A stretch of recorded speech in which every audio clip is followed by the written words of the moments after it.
I'm here to talk about Proposition 1A, and essentially only 1A, because the California Faculty Association has only taken a position on 1A, which is no. We're asking you to vote no on 1A. And I'll give you some reasons why. Proposition 1A was put on the ballot by the governor and our legislative leaders as part of the budget deal. In their rush to get Proposition 1A on the ballot, it was hastily drafted behind closed doors without any public hearings or independent analysis of how it would work. Proposition 1A will not do what its supporters say it will do. First of all, supporters say it's necessary to pass Prop 1A to prevent the hole in this year's budget from increasing. But in reality, Prop 1A will have no impact on this year's budget or next year's budget. Its temporary tax increases would not take effect until 2011. Supporters say Prop 1A is a rainy day fund, but really Prop 1A does not work like a rainy day fund should work. They say it will limit overspending, but in fact it will hamstring spending on schools, universities, healthcare, and other services for seniors with disabilities, while allowing politicians to increase borrowing and spending on pet construction projects. And it greatly enhances the governor's power over the budget with no checks and balances.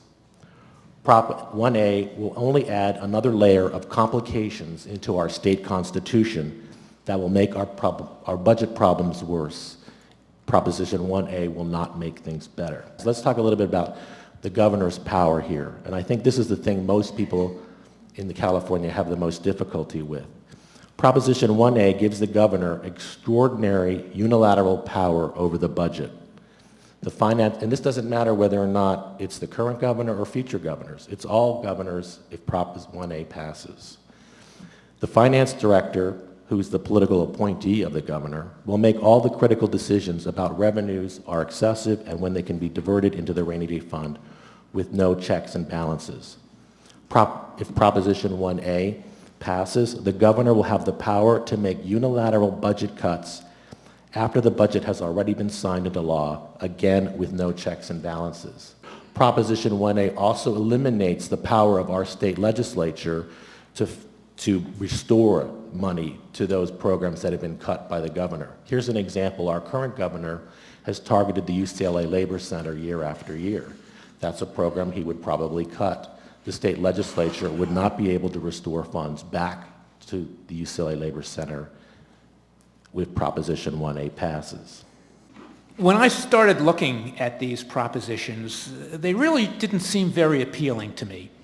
But the more that we researched them and the more that we talked to both local legislators and talked to local elected officials, it really became obvious that we need to support the entire package.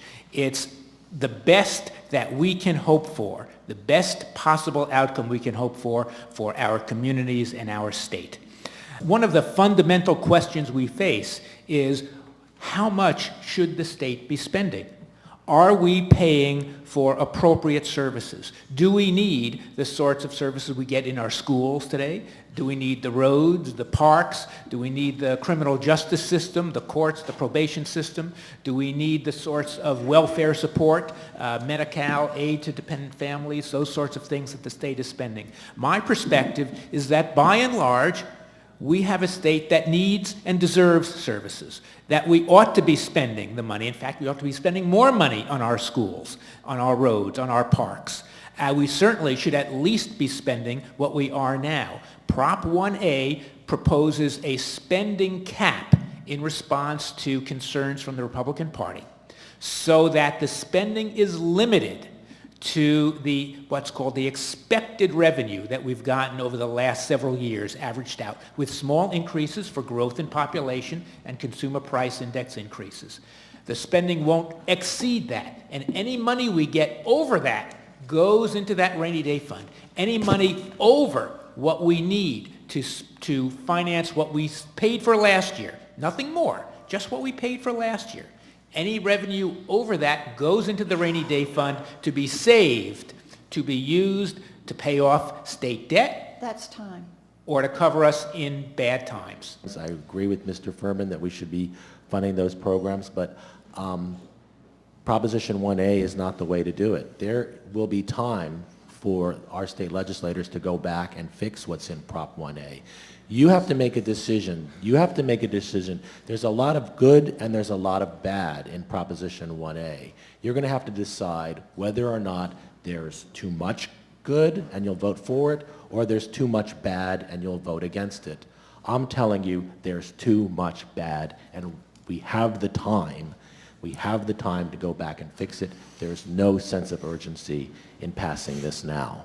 Let me contradict or provide an opposing view to Peter. I think we don't have time. I think we're up against the wall. It may not be pretty. It's certainly not perfect. Yes, we need a better way to do things. Yes, the idea of passing constitutional amendment after constitutional amendment to lock in funding demands is not the ideal way to run a government. Yes, we probably should find ways to grow the business base, and we can increase revenue that way in addition to increasing revenue by raising taxes. But that's not going to happen this month. It's not going to happen this year. We need to act now. Our back is up against the wall financially. We are looking at a potential crisis in California. I believe passing this entire package of ballot measures 1A through 1E is critical to the short-term and the long-term health of California, and I urge your vote in favor of all of the measures. Thank you. Thank you to ACT, thanks to the League, and thank you all for coming out. Thanks to our distinguished panel, and good night.